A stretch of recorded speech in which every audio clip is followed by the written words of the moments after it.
পর্ব ১। পামির সড়ক ধরে হিসার দুর্গের দিকে তীর বেগে ছুটে আসছিল ফ্রোয়ের একটি জিপ। ইয়াকুবের কাছ থেকে ওয়্যারলেসে খবর পেয়ে ফ্রো আহমদ মুসাকে ধরার জন্য আরেকজন কর্নেলের নেতৃত্বে একটি টিম পাঠিয়েছিল হিসার দুর্গে। ফ্রো জানত হিসার দুর্গ থেকে প্রকাশ্য প্রতিরোধের কোনো সম্ভাবনা নেই এবং ও টিমটাই যথেষ্ট।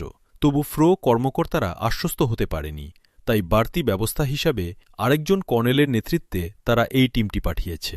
এ টিমেও আগের মতোই একজন কর্নেল, একজন ক্যাপ্টেন এবং ৪ জন লেফটেন্যান্ট। ফাঁকা পামের সড়কে জিপটি তীর বেগে এগুচ্ছে। রীতিমতো কমব্যাট ধরনের জিপ। ড্রাইভ করছিল ক্যাপ্টেন। পাশে বসা কর্নেল, তার হাতে খোলা ওয়্যারলেস। কর্নেলের মুখ প্রসন্ন, স্বস্তির একটা তৃপ্তি চোখে মুখে। ওরা আহমদ মুসা ও আমির সুলাইমানকে বন্দী করে ফিরে আসছে। ১০০ কিলোমিটার বেগে ওরা আসছে, আর কিছুক্ষণের মধ্যেই ওরা হিসার রোড ছাড়িয়ে পামির রোডে এসে পড়বে। ওয়্যারলেসে ফিল্মি সঙ্গীত ভেসে আসছে। কর্নেলের মুখে একটা চিকন হাসি ফুটে উঠল। মনে মনে বলল, কমরেডরা বিজয়টা তো বেশ উপভোগ করছে। কর্নেল কিছু বলতে যাচ্ছিল ক্যাপ্টেনকে, কিন্তু মুখ ফাঁক করেও আর বলা হল না। এক পশলা গুলির একটা জমাট শব্দ ভেসে এলো ওয়্যারলেসে। মুহূর্ত কয়েক পরে আবার চমকে উঠল কর্নেল। গোটা শরীরটা উদ্বেগে শির করে উঠল। এলার্মের বোতামটা তর্জনী দিয়ে চেপে ধরল বারবার। হ্যাঁ, ওপার থেকে আওয়াজ আসছে, রিং হচ্ছে ঠিকই, কিন্তু কোনো সাড়া নেই। তাহলে কি? কেঁপে উঠল গোটা দেহটা কর্নেলের। কর্নেল উদ্বিগ্ন। ক্যাপ্টেনকে সব ব্যাপার বুঝিয়ে বলল, সেই সাথে বলল, কত তাড়াতাড়ি আমরা পৌঁছতে পারি দেখো। জিপটা যেন নতুন প্রাণ পেল। লাফিয়ে লাফিয়ে বাড়তে লাগল স্পিডোমিটারের কাঁটা। বিদ্যুৎ গতিতে এগিয়ে চলছে গাড়ি। ১৮০তে দাঁড়িয়ে স্পিডোমিটারের কাঁটা থরথর করে কাঁপছে। কর্নেল কার্বোর্ডের মিনি টিভি স্ক্রিনে অস্থির চোখে তাকিয়ে আছে। হিসার রোডের মোড়টা আর বেশি দূরে নয়। ওই তো দেখা যাচ্ছে। মোড়ের কাছে এসে জিপের স্পিড কমে এলো। মোড় ঘুরল জিপটি। স্পিডোমিটারের কাঁটা আবার লাফিয়ে উঠল। মিনি টিভি স্ক্রিনের দিকে চেয়ে থাকা কর্নেল চমকে উঠল। টিভি স্ক্রিনের কোণায় পরিষ্কার একটা গাড়ির ছবি ভেসে উঠেছে। হিসার রোড ধরে এদিকে এগিয়ে আসছে। কর্নেল ক্যাপ্টেনকে গাড়ি দাঁড় করাবার জন্য নির্দেশ দিল। আহমদ মুসার চোখে ছিল দূরবীন। উৎসুক চোখে সে চারিদিকে নজর বুলাচ্ছিল। সামনে আর একটা চড়াই। ওটা পার হলে নজরে পড়বে পামির রোড। একদিন মাত্র এ রাস্তা দিয়ে গেছে আহমদ মুসা, কিন্তু তাতেই মুখস্থ হয়ে গেছে গোটা পথ। আল্লাবক্স গ্রামের কথা তার মনের কোণে একবার ঝিলিক দিয়ে উঠল। এখান থেকে বেশি দূরে তো নয় গ্রামটা। একটু পশ্চিমে গিয়ে তারপর দক্ষিণে। চড়াইয়ের মাথায় উঠে এসছে জিপটি। হঠাৎ দূরবীনের লেন্সে একটা সজীব জিনিস নড়ে উঠল। হাঁ, একটা গাড়ি। পামির রোড ধরে এগিয়ে এসে হিসার রোডে প্রবেশ করল। গাড়ি চড়াই থেকে সমভূমিতে নেমে এল। দূরবীনের পর্দায় চোখ আহমদ মুসার। ও কি, গাড়িটা দাঁড়িয়ে পড়েছে কেন? কপালটা কুঞ্চিত হয়ে উঠল আহমদ মুসার। দাঁড়ানো গাড়িটা স্পষ্ট হয়ে উঠেছে এবার দূরবীনের পর্দায়। গাড়িটার ওপর ভালো করে নজর বুলিয়ে আহমদ মুসা দূরবীনটা দিয়ে দিল কুতাইবার হাতে। কুতাইবা আহমদ মুসার ভাবান্তর লক্ষ্য করছিল। দূরবীন চোখে লাগিয়েই সে চমকে উঠল। বলল, ওটা ফ্রয়ের গাড়ি। আহমদ মুসা সম্মতিসূচক মাথা নাড়ল। কর্নেল কুতাইবা বলল, গাড়ি কি দাঁড় করাব? না। আহমদ মুসা বলল, আমাদের কি কিছু চিন্তা করা উচিত নয়? চিন্তা করতে হবে, কিন্তু গাড়ি দাঁড় করিয়ে নয়। কিন্তু আর একটু এগুলেই তো আমরা ওদের নজরে পড়ে যাব। আমরা নজরে পড়ে গেছি কুতাইবা। কেমন করে? জিপের ছাদে দেখুন রাডার বসানো আছে। আমরা ওই রাডারে অনেক আগেই ধরা পড়ে গেছি। এখন দাঁড়ানোর অর্থ আমরা তাদের সন্দেহ করেছি। এতে আমাদের প্রতি তাদের সন্দেহ পাকাপোক্ত হয়ে যাবে। তাহলে আমরা একেবারেই স্বাভাবিকভাবে এগিয়ে যাব, যাতে ওরা বুঝে আমরা ওদের মোটেই সন্দেহ করিনি। আমাদের ব্যাপারে ওদের সন্দেহ হ্রাস করার এটাই সহজ পথ। হাসল কর্নেল কুতাইবা। ধন্যবাদ মুসা ভাই, আমি এদিকটা চিন্তা করিনি। আপনি ঠিকই বলেছেন। ঠিক আগের স্পিডেই এগিয়ে চলল কুতাইবার গাড়ি। ফ্রয়ের গাড়ি আর ৫০০ গজ দূরেও নয়। গাড়িটা রাস্তার ডান পাশটা ঘেঁষে দাঁড়িয়ে আছে। বাম পাশ দিয়ে সহজেই গাড়ি চালিয়ে চলে যাওয়া যায়। আহমদ মুসা কুতাইবাকে নির্দেশ দিল, হর্ন বাজাবারও কোনো প্রয়োজন নেই, এগিয়ে যাও বাম পাশ দিয়ে। ওরা চ্যালেঞ্জ না করলে আমরা দাঁড়াব না, আর ওরা গাড়ি থেকে নামলেই শুধু আমরা ফায়ার করব। আর মাত্র গজ ৫০। কয়েক সেকেন্ডের মধ্যেই ফ্রেয়ের গাড়ির পাশাপাশি পৌঁছা যাবে। আহমদ মুসার নির্দেশ মোতাবেক রাস্তার বাম ঘেঁষে তীর গতিতে এগিয়ে যাচ্ছে গাড়ি। হঠাৎ মাইক্রোফোনে পরিষ্কার রুশ ভাষায় একটা নির্দেশ ভেসে এলো। বলা হলো গাড়ি দাঁড় করাবার জন্য। আহমদ মুসা কুতাইবাকে বলল, ওদের গাড়ির মুখের সমান্তরালে আমাদের গাড়ির মুখ নিয়ে যাও, যাতে আমরা ওদের নজরে পড়ার আগে ওরা গাড়ি থেকে নামলেই আমাদের সরাসরি নজরে এসে যায়। কুতাইবা গাড়িকে ঠিক সেইভাবে দাঁড় করাল। দুই গাড়ির মাঝখানে রইল কয়েক গজ ফাঁকা জায়গা। আহমদ মুসা চকিতে একবার চারিদিকটা দেখে নিল। স্টিয়ারিং হুইলে রাখা কুতাইবার হাতের বাম পাশেই গাড়ির তাকে রাখা M10 রিভলভার। চকিতে পিছন ফিরে দেখল সালাম্বের হাতেও আরেকটি M10 রিভলভার তৈরি হয়ে আছে। আহমদ মুসা বলল, আমি বাম পাশ ও সামনেটা দেখব, তোমরা ডান দিক। বলেই আহমদ মুসা ফ্রের কাছ থেকে কুড়িয়ে পাওয়া সাবমেশিন গানটা নিয়ে মাথা নিচু করে টুপ করে বাম পাশে নেমে পড়ল।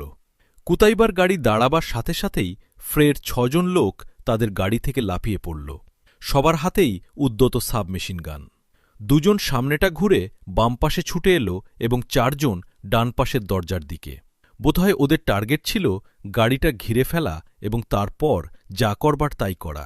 এজন্যই সাবমেশিন গানের ট্রিগারে ওদের আঙুল আছে ঠিকই, কিন্তু মনোযোগটা দেখা গেল অনুসন্ধানের দিকে। তাই কুতাইবার M10 রিভলভার বিদ্যুৎ গতিতে বেরিয়ে এসে যখন অগ্নিবৃষ্টি করল, তখন তাদের সাবমেশিন গান মাথা তোলার চেষ্টা করল, কিন্তু আর সময় হল না। আহমদ মুসার সাবমেশিন গান এবং সালাম্বের M10 রিভলভারও একই সাথে গর্জন করে উঠেছিল। মাত্র কয়েক সেকেন্ড, তারপর সব নীরব। ফ্রের ৬ জন লোক মুখ থুবড়ে পড়েছে রাস্তায়। আহমদ মুসা উঠে এলো গাড়িতে। কুতাইবা তার দিকে চেয়ে বলল, এবার নির্দেশ? আপাতত কোনো ঘাঁটিতে চলো। এখান থেকে ২০০ মাইল আপার পামিরে আমাদের একটা বড় ঘাঁটি আছে। মাইল ৫০ সামনে গেলে এই পামির রোডের ধারেই আমাদের আরেকটা ঘাঁটি। আপার পামিরে পেছনের দিকে আর নয়, সামনের দিকে চলো। আহমদ মুসার ঠোঁটে হাসি। কুতাইবার গাড়ি পামির রোডে উঠে আবার যাত্রা শুরু করল পশ্চিম দিকে। আধ ঘণ্টা পর কুতাইবার গাড়ি যেখানে এসে দাঁড়াল সেটা পাহাড়ের দেয়াল ঘেরা সংকীর্ণ একটা গলি। কুতাইবা আহমদ মুসাকে বলল, জনাব, এখানে নামতে হবে। সালাম্ব আপনাদের ঘাঁটিতে নিয়ে যাবে। তুমি যাবে না? বলল আহমদ মুসা। এখান থেকে আরও কয়েক মাইল পশ্চিমে গাড়ির ৩১ নম্বর রোড স্টেশন, ওখানে গাড়ি রেখে আসব। কেন, এখানে কোথাও গাড়ি লুকানো যায় না? যায়, কিন্তু গাড়ি স্টেশনে না রেখে উপায় নেই। প্রতিদিন রাত ১২টায় স্টেশনে গাড়ি চেক করা হয়। পামির রোডের জন্য গাড়ি এবং গাড়ির সংখ্যা নির্দিষ্ট। রাত ১২টা চেকিং স্টেশনে সব গাড়ির সংখ্যা যোগ করে হিসাব মেলানো হয়। হিসাবে গরমিল হলে আর রক্ষা নেই। যে বহরের গাড়ির সংখ্যা কম হবে তাকেই পাকড়াও করা হবে। সুতরাং সারাদিন যাই হোক, রাত ১২টায় গাড়ি স্টেশনে নিতেই হবে। আহমদ মুসা গম্ভীর কণ্ঠে বলল, ওরা হিসেবে কোনো ফাঁক রাখতে চায়নি। আহমদ মুসা, সালাম্ভ এবং আমির সুলাইমান গাড়ি থেকে নেমে পড়ল। কুতাইবা গাড়ি থেকে মুখ বাড়িয়ে বলল, আমি আমার গাড়ি বহরের টুকিটাকি কাজ সেরে বিকেল নাগাদ ঘাঁটিতে পৌঁছব। একটা সংকীর্ণ গিরিপথ ধরে ওরা সামনের পাহাড়ের দেয়ালটা পেরিয়ে একটা প্রশস্ত উপত্যকায় গিয়ে পড়ল। উপত্যকাটা উত্তর দক্ষিণে লম্বা, পাথুরে বুক। পাথরের মাঝেও সবুজের সমারোহ। থোকা থোকা কাটাগাছ উপত্যকার ধূসর বুকে নীল তিলকের মতো। কাটাগাছগুলো কোথাও কোথাও মাথা ছুঁই ছুঁই করছে। এর মধ্যে দিয়েই সন্তর্পণে এগিয়ে চলেছে ওরা ৩ জন। পথ দেখিয়ে নিয়ে যাচ্ছে সালাম্ভ। সামনেই আরেকটা পাহাড়ের দেয়াল। ও দেয়ালটা পেরিয়ে গেল ওরা। পথ ক্রমেই দুর্গম হয়ে উঠল। ২ ঘণ্টা চলার পর একটা পাহাড়ের দক্ষিণ ঢালে জঙ্গল ঘেরা এক উপত্যকায় গিয়ে পৌঁছল ওরা। পাহাড়ের শেষ দেয়ালটার মাথায় উঠেই সালাম্ভ একটা শীষ দিয়ে উঠল, পরপর ২ বার, ২ নিয়মে। কয়েক মুহূর্ত পরেই লম্বা একটা শীষ ভেসে এলো। সালাম্ভ আহমদ মুসার দিকে চেয়ে বলল, আমরা এসে গেছি, সব ঠিক আছে। একটু থেমে বলল, এই দুর্গম পথে তেমন পাহারার ব্যবস্থা আমরা রাখিনি। ঘাটি এলাকার মুখে এটিই আমাদের একমাত্র চেকপোস্ট। এখানে পাহাড়ের মাথায় উঠে যদি শীষ না দিতাম, তাহলে সাইলেন্সার লাগানো রাইফেল থেকে কয়েকটি গুলি এসে নিঃশব্দে আমাদের বক্ষভেদ করত। পাহাড়ের ঢালুতে গাছের ফাঁকে ফাঁকে মসজিদের গম্বুজের মতো নীল তাঁবু। তারা কার্পেট মোড়া পরিপাটি করে সাজানো একটা পাহাড়ের গুহায় গিয়ে উঠল। গুহামুখে তাদের স্বাগত জানাল আলী ইব্রাহিম। সালাম আহমদ মুসাকে পরিচয় করিয়ে দিল। পরিচয়ের পর আরেক দফা আলিঙ্গন, কুশল বিনিময়। খুব সম্মানের সাথে আলী ইব্রাহিম আহমদ মুসাকে নিয়ে ফরাসের এক প্রান্তে জায়নামাজ পাতা জায়গায় বসাল। বলল, মুসা ভাই, এটা আমাদের দরবার গৃহ, মেহমানখানা, মসজিদ সবই। আমার খুবই ভালো লাগছে, বলল আহমদ মুসা। কিন্তু এখানে মেহমানদারি কিছুই নেই, সলজ্জ কণ্ঠে বলল ইব্রাহিম। আহমদ মুসা হাসল, বলল, ইব্রাহিম, তোমার কথা শুনে মনে হচ্ছে তুমি একজন দায়িত্বশীল মেজবান, বিপ্লবী ন।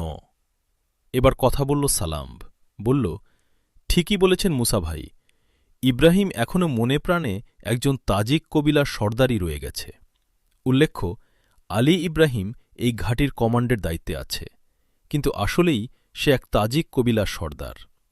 এই উপত্যকা বরাবর মাইল ৫ পশ্চিম দিকে গেলে প্রশস্ত এক উপত্যকায় সবুজ এক গ্রাম, নাম গুলমহল। কয়েক পুরুষ ধরে তারা এই গ্রাম, এই উপত্যকার মালিক। একসময় তারা বোখারায় বাস করত। লাল বাহিনী বোখারায় ঢোকার পর সেখান থেকে তারা পালিয়ে এসে এই গ্রামে বসতি স্থাপন করে। আলী ইব্রাহিমের বয়স ২৫। ২ বছর আগে তার পিতা নিহত হন। হত্যাকাণ্ডের কোনো কিনারা এখনও হয়নি, তবে সন্দেহ করা হয় ফ্রের এজেন্টের হাতেই তিনি নিহত হয়েছেন। তার পিতা আলী আফজাল খামার দেখাশোনা ছাড়াও গালিচার ব্যবসা করত। তার এই ব্যবসায় আফগানিস্তান, পাকিস্তান ও ইরান পর্যন্ত বিস্তৃত ছিল। এই সূত্রেই আফগান মুজাহিদের সাথে তার একটা সম্পর্ক সৃষ্টি হয়। এটাই তার জন্য কাল হয়ে দাঁড়ায়। একদিন ফ্রের আঞ্চলিক কমিউনিস্ট পার্টি অফিসে তার ডাক পড়ে। সেখান থেকে ফেরার পথেই তিনি নিহত হন। পিতার মৃত্যুর পর আলী ইব্রাহিম কবিলার দায়িত্ব তার কাঁধে তুলে নিয়েছে। সাইমুমের সাথে গোপন যোগাযোগ আলী ইব্রাহিমের আগে থেকেই ছিল। পিতার মৃত্যু তাকে আরও দ্রুত ঠেলে দেয় এই পথে। এই ঘাঁটির সৃষ্টি হয়েছে তারই উদ্যোগে। প্রয়োজন হলে এই ঘাঁটিকে তার কবিলার এক্সটেনশন বোর্ডে চালিয়ে দেবার সুযোগ তার আছে। অন্যদিকে যৌথ খামার কাঠামো এবং সরকারি রাজনৈতিক কমিশনের সাথে তার রীতিমাফিক যোগাযোগ রয়েছে। সালাম্বের কথায় ঈষৎ হেসে ইব্রাহিম বলল, সেই বিপ্লবী হবার যোগ্যতা আমাদের কোথায়? তবে মধ্য এশিয়ায় ধ্বংসাবশিষ্ট কবিলার সর্দারদের মধ্যে যদি সেই বিপ্লবী চরিত্রের একটা অংশও ঢোকানো যায়, তাহলে সাইমুমের বিপ্লব প্রয়াসের বড় অংশই সফল হয়ে গেল বলতে হবে। এদের ক্ষেত্রটা এতই উর্বর যে বীজ ফেললেই গাছ উঠে যায়, আর এরা বিপ্লবের সবচেয়ে নিরাপদ সেন্টারও হতে পারে। আলহামদুলিল্লাহ, সাইমুম এই বিষয়টার দিকে শুরুতেই জোর দিয়েছিল, ফলও পেয়েছে, বলল আহমদ মুসা। গুহাটির মুখ দক্ষিণ দিকে। সুন্দর ঠান্ডা হাওয়া আসছে, বাতাসে যেন তাজা পানির ছোঁয়া। আহমদ মুসা বলল, কাছেই কি পানি আছে কোথাও? সামনেই নদী, বলল আলী ইব্রাহিম। একটু যেন চিন্তা করল আহমদ মুসা, তারপর বলল, আল্লাহ বক্স গ্রাম এখান থেকে কত দূর? চেনেন আল্লাহ বক্স গ্রাম? হাঁ। কেমন করে? বিস্মিত কণ্ঠ আলী ইব্রাহিমের। সংক্ষেপে আল্লাহ বক্স গ্রামের কথা বলল আহমদ মুসা। চোখ দুটি চকচক করে উঠল আলী ইব্রাহিমের। বলল, আব্দুল গফুরের ছেলে আবদুল্লাইব আমার পরিচিত, প্রায়ই দেখা হয় আঞ্চলিক কনফারেন্সে। এ অঞ্চলের খুব গুরুত্বপূর্ণ কবিলা ওটা। সবচেয়ে বড় কথা হল এই কবিলাই শুধু আমাদের আওতার বাইরে। আল্লাহবক্স গ্রামের মসজিদটির ইমাম মোল্লা নুরুদ্দিনই শুধু আমাদের লোক। আহমদ মুসা বলল, আবদুল্লাইবের সাথে আমার পরিচয় হয়নি। আব্দুল গফুর, তার ছেলে ইকরম্ব ও এক মেয়ে ফাতিমা ফারহানার সহযোগিতা আমরা পাব। আলী ইব্রাহিম কিছু বলতে যাচ্ছিল, এমন সময় নাস্তা এল। আলী ইব্রাহিম সেদিকে তাকিয়ে বলল, আসুন মুসা ভাই, আপনারা নিশ্চয়ই ক্ষুধার্ত। কেউ আর কোনো কথা বলল না। সবাই যেন এমন কিছুরই অপেক্ষা করছিল। সন্ধ্যার অন্ধকার তখন নেমে এসেছে। আহমদ মুসা, সালাম ও আলী ইব্রাহিম দ্রুত নামাজ পড়ার জন্য ঘাঁটিতে ফিরছিল। মাগরিবের সময় তখনও কিছুটা বাকি, কিন্তু পশ্চিম দিগন্তটা পাহাড়ে আড়ালে থাকায় সময়ের তুলনায় অন্ধকারটা বেশিই মনে হল। সেই গুহাই নামাজের জায়গা। যখন আহমদ মুসারা গুহামুখে পৌঁছল, আজান হচ্ছিল তখন। এমন সময় একজন লোককে এদিকে আসতে দেখে আলী ইব্রাহিম দ্রুত সেদিকে এগিয়ে গেল। কিছু কথা বলল তারা। তারপর তারা দুজনেই একসাথে এগিয়ে এল। ওদের মুখের দিকে চেয়েই ভ্রু দুটি কুঁচকে গেল আহমদ মুসার। আহমদ মুসার মনে হল ওদের গোটা অবয়ব, এমনকি হাঁটা পর্যন্ত কি এক দুঃসংবাদ বহন করছে। কাছে এসে দাঁড়াতেই আহমদ মুসা একরাশ জিজ্ঞাসা নিয়ে আলী ইব্রাহিমের উদ্বিগ্ন মুখের দিকে তাকাল। আলী ইব্রাহিম বলল, ভাই, কুতাইবা গ্রেফতার হয়েছেন। আর আহমদ মুসা আলী ইব্রাহিমকে থামিয়ে দিয়ে বলল, চলো আগে নামাজ সেরে নেই। সবাই গিয়ে নামাজে দাঁড়াল। নামাজ শেষে সবাই বেরিয়ে গেলে আহমদ মুসা আলী ইব্রাহিম এবং সেই লোককে নিয়ে বসল। লোকটি সাইমুমের একজন তথ্যকর্মী। তার কাছ থেকে জানা গেল কুতাইবা গাড়ি নিয়ে স্টেশনে ফেরার 2 ঘণ্টা পরেই গ্রেফতার হয়। আকস্মিকভাবে গোটা স্টেশন ঘেরাও হয়ে যায় এবং গাড়িগুলো চেক করা হয়। উজবেক, তাজিক কোনো মুসলিমকেই স্টেশন থেকে বের হতে দেয়া হয়নি। কুতাইবার গাড়িতে বারুদের গন্ধ পাওয়া যায় এবং রেজিস্টার থেকে প্রমাণ হয় যে ঘণ্টা 2 আগে গাড়িটি হিসার দুর্গের ওদিক থেকেই স্টেশনে এসেছে। এরপরেই তাকে গ্রেফতার করা হয়। গাড়ির অবশিষ্টদের তারা হন্যে হয়ে খুঁজতে শুরু করেছে। গোটা পামির রাস্তায় এখন টহল চলছে। হেলিকপ্টারও টহল দিয়ে ফিরছে। খবরটি শোনার পর সবাই নীরব।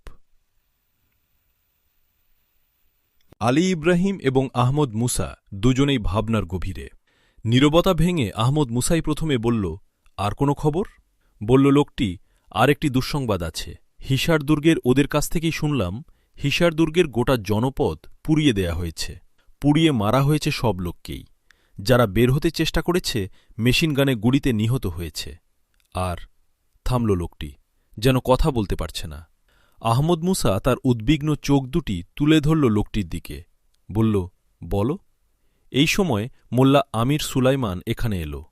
লোকটি একবার চোখ তুলে তার দিকে চেয়ে বলল, ফ্রের লোকেরা গর্বের সাথে বলছে, হুজুরের পরিবারের সবাইকে মেরে তারা বিশ্বাসঘাতকতার প্রতিশোধ নিয়েছে এবং তার 18 বছরের নাতনিকে তারা ধরে নিয়ে গেছে। তীব্র এক খোঁচা লাগল বুকে। সেই খোঁচায় চমকে উঠল আহমদ মুসা। আল্লাহ বক্স গ্রাম থেকে আহমদ মুসা আশ্রয় নিয়েছিল সম্মানিত এই বৃদ্ধ মোল্লা আমির সুলাইমানের ঘরে। পিতৃস্নেহে তাকে আশ্রয় দিয়েছিল এই বৃদ্ধ। তারই ফলে তার আজ এই পরিণতি। ব্যথায় টনটন করে উঠল আহমদ মুসার হৃদয়। যারা মারা গেছে তারা শহীদ, কিন্তু আমির সুলাইমানের নাতনিকে ধরে নিয়ে যাবার খবর আহমদ মুসার গোটা সত্তায় আগুন ধরিয়ে দিল। আহমদ মুসা ধীরে ধীরে চোখ তুলে তাকাল মোল্লা আমির সুলাইমানের দিকে। দেখল তার সফেদ দাড়ির মতোই তার মুখটা যেন প্রশান্তিতে হাসছে। সে আহমদ মুসার দিকেই তাকিয়েছিল। আহমদ মুসার অবস্থা মনে হয় সে বুঝতে পারল। অত্যন্ত শান্ত স্বরে সে বলল, সবই আল্লাহর ইচ্ছা। মুমিনের বাড়িঘর, সহায় সম্পদ এবং স্ত্রী, পুত্র, পরিবার সবই তো আল্লাহর জন্যই। সুতরাং দুঃখ দুশ্চিন্তার কিছুই নেই। আর আমার শিরিন শবনমের কথা, আল্লাহই তার নেগাহবান। থামল বৃদ্ধ। বৃদ্ধার এই কথাগুলো প্রশান্তির এক পরশ ছড়াল চারিদিকে। সকল অবস্থায় আল্লাহর ওপর নির্ভর করার, আল্লাহর দিকে রুজু হবার নিখাদ এক আহ্বান ছড়িয়ে দিল তার কথাগুলো। আল্লাহরও শুকরিয়া আদায় করল আহমদ মুসা। তারপর বৃদ্ধাকে লক্ষ্য করে বলল, আল্লাহর সব প্রশংসা। আপনি আমাদের প্রেরণার উৎস। দোয়া করুন আমাদের জন্য। অতপর সেই লোকটির দিকে ফিরে বলল, ওদের কোথায় নিয়ে যাওয়া হয়েছে? ওদের নিয়ে হেলিকপ্টার বক্স শহর গেছে বলে শুনেছি। বক্স শহর বক্স নদীর হাইড্রো ইলেকট্রিক কেন্দ্র ঘিরে গড়ে ওঠা একটা নতুন নগরী। আপার তাজিকিস্তানের এটাই প্রধান নগর। আহমদ মুসা চোখ বন্ধ করে মুহূর্ত কয়েক ভাবল। তারপর আলী ইব্রাহিমের দিকে ফিরে বলল, এখানকার সাইমুম সম্পর্কে তোমার পরামর্শ কি? আমার মতে প্রথমেই এই খবর লেনিন স্মৃতি পার্ক এবং তাশখন্দের হেডকোয়ার্টার সহ আমাদের সকল কেন্দ্রে জানিয়ে দেয়া দরকার। দ্বিতীয় কাজ ওদের উদ্ধারের উদ্বেগ, বলল আলী ইব্রাহিম। একটু থেমে আবার সে বলল, কি করতে হবে আমাকে নির্দেশ করুন। একটু চিন্তা করে আহমদ মুসা বলল, আমাদের অবিলম্বে 4টি কাজ করতে হবে। 1. এই খবর হেডকোয়ার্টার সহ সকল কেন্দ্রে প্রেরণ করা। 2. উদ্ধার অভিযান। 3. হিসার দুর্গে লোক প্রেরণ, সেখানকার অবস্থা দেখা এবং কিছু করণীয় থাকলে তা করা। 4.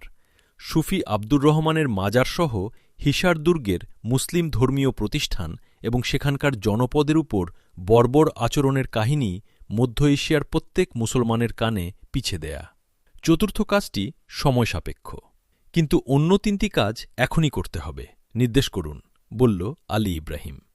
প্রথম ও তৃতীয় কাজের দায়িত্ব তুমি নাও, আর দ্বিতীয় কাজের দায়িত্ব আমার এবং সালামভের। আমরা এখনই যাত্রা করতে চাই।